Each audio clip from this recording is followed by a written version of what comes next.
nacionais, falou da arbitragem, do nível de arbitragem. O que você acha que mudou, se mudou alguma coisa ou que melhorou? Eu acho que quando eu voltei para o Brasil, o UFC não estava no Brasil ainda, então o pessoal daqui não tinha um parâmetro, né, do que era um evento de MMA.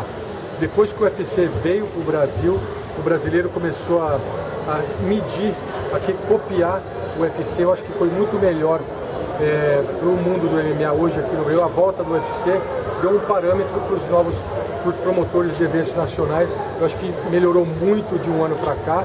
A arbitragem também melhorou muito de um ano para cá, porque eu comecei a criticar e o pessoal começou a olhar um pouquinho mais do que eles estavam fazendo e começou a melhorar muito no âmbito nacional. Como é que é o trabalho do árbitro antes da luta, no vestiário? Como é que é a preparação com os atletas e o que o público em geral não vê? O que eu faço, eu me concentro, né, antes da luta, na noite anterior, eu não saio, não tomo álcool, eu como bem, como leve, e quando eu chego no evento, eu tenho que conversar com os atletas. Então, quando eu sei quais as lutas eu vou arbitrar, eu vou pessoalmente conversar com cada lutador para dizer como eu quero conduzir a luta, eu quero falar para eles como eles têm que se portar na luta, para a gente não ter problemas, para não ter controvérsia. Então, a gente sempre, quando a gente dá informação ou recebe informação dos atletas, isso ajuda muito para a nossa performance ser muito melhor no octógono. Como é que surgiu o seu interesse em ser árbitro e a chegada ao UFC?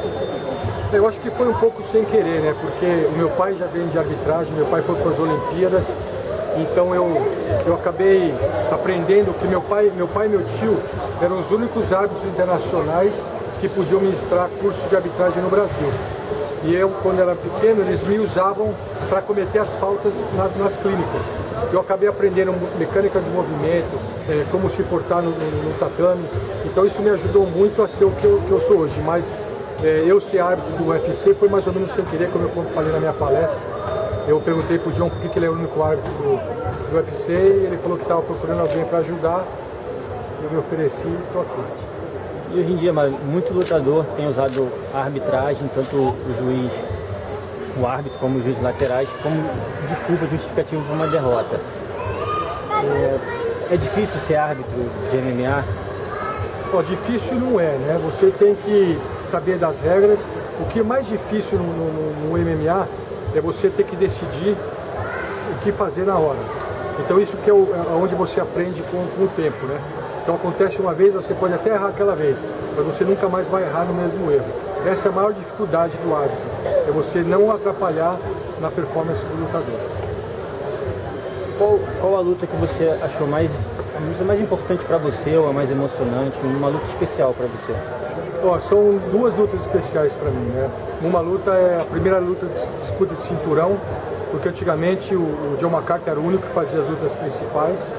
E a minha primeira luta foi contra o Chuck Liddell e o Tito Ortiz, que era disputa de cinturão, e na época foi recorde de bilheteria. E como foi a minha primeira, eu estava muito nervoso, estava muito ansioso, e até o John McCarthy me ajudou muito, porque quando eu fui perto dele, ele chegou, bateu nas minhas costas e falou assim: Mário, luta é disputa de cinturão, mas é só mais uma luta. A única diferença é que tem mais 2 rounds do que 3. E a segunda luta foi a luta do Anderson Silva com o Vitor Belfort, porque eu também arbitrei a final e foi onde, pela primeira vez, foi passada nacionalmente aqui de graça e foi onde alavancou meu nome aqui no Brasil muito grande. Para a gente terminar, explica pra gente como é que surgiu o famoso coração. O coração, antigamente eu fazia hang loose, né, assim, para fazer uns sinais para meus amigos, e meus filhos pediram para eu fazer um sinal para eles.